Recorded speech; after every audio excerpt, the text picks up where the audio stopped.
ইন্ডিয়ার অন্দরে কোণঠাসা কংগ্রেস, সত্যি কি ভেঙে যাবে ইন্ডিয়ার জোট? কংগ্রেসকে বাদ দিয়ে নতুন করে চলবে জোট?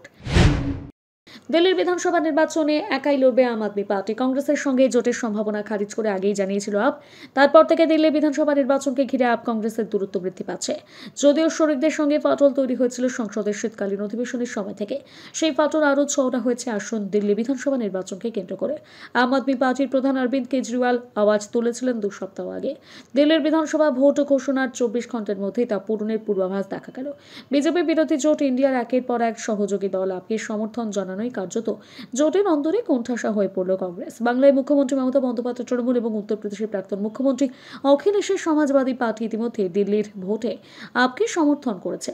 লোকসভা সাংসদ সংখ্যার হিসেবে এসপি ইন্ডিয়ার দ্বিতীয় বৃহত্তম শরিক, তৃণমূল তৃতীয় বৃহত্তম। মহারাষ্ট্রের প্রাক্তন মুখ্যমন্ত্রী উদ্ধব ঠাকরের শিবসেনা আনুষ্ঠানিকভাবে কেজরির দলকে সমর্থনের কথা ঘোষণা করতে চলেছে বলে দলের একটি সূত্র জানাচ্ছে।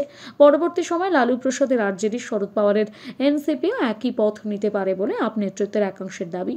কেজরি অবশ্য এখনো পর্যন্ত মমতাকে প্রকাশ্যে ধন্যবাদ জানিয়েছেন। বুধবার এক্স পোস্টে তিনি লেখেন, দিল্লির নির্বাচনে আপকে সমর্থন করেছে তৃণমূল। আমি ব্যক্তিগতভাবে মমতাদির কাছে কৃতজ্ঞ, ধন্যবাদ দিদি।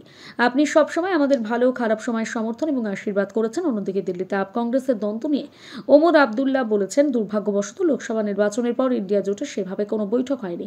আমাদের এজেন্ডা ঠিক হয়নি। জোটের অস্বস্তিতে কোনো স্পষ্টতা নেই। যদি এই জোট শুধু লোকসভা ভোটের জন্য হয়ে থাকে তাহলে আমার মনে হয় আমাদের একসঙ্গে বসে আলোচনা করে জোট ভেঙে দেওয়া উচিত। শরিকদের পারস্পরিক লড়াই ইন্ডিয়ার জোট নিয়ে বিভ্রান্তি তৈরি হচ্ছে বলে মনে করা হচ্ছে, যার প্রতিফলনে এদিন ঘটল ওমর আবদুল্লাহর কথাতে। কেজরি প্রকাশ্যে ইন্ডিয়া থেকে কংগ্রেসকে সরানোর দাবি তুলেছিলেন। সেই সঙ্গে অভিযোগ তুলেছিলেন দিল্লির বিধানসভা ভোটে বিজেপিকে সুবিধা পাইয়ে দিতে প্রার্থী দিয়েছে কংগ্রেস। ঘটনাচক্রে ইন্ডিয়ার কয়েকটি শরিক দলের তরফে এমন ইঙ্গিত দেওয়া হয়েছে। সংসদ চত্বরে আদানিদের ঘুষকাণ্ডের প্রতিবাদে রাহুল গান্ধীর নেতৃত্বে বিক্ষোভে দেখা যায়নি ইন্ডিয়ার মেজো এবং সেজো শরিকদের। আরজেডি, এনসিপি, উদ্ধব সেনের আদিত্য ঠাকরের মতো বিরোধী নেতা এবং ওয়াইএসআর কংগ্রেসের মতন ইন্ডিয়ার বাইরের দলও বিরোধী জোটের মুখ হিসেবে মমতাকে তুলে ধরার পক্ষে সওয়াল করেছে। এই পরিস্থিতিতে বিরোধী অনৈক্যকে কটাক্ষ করে বিজেপির খোঁচা ইন্ডিয়া হলো স্বার্থের জোট, স্বার্থ ফুরিয়ে গেলে জোট ভেঙে যায়।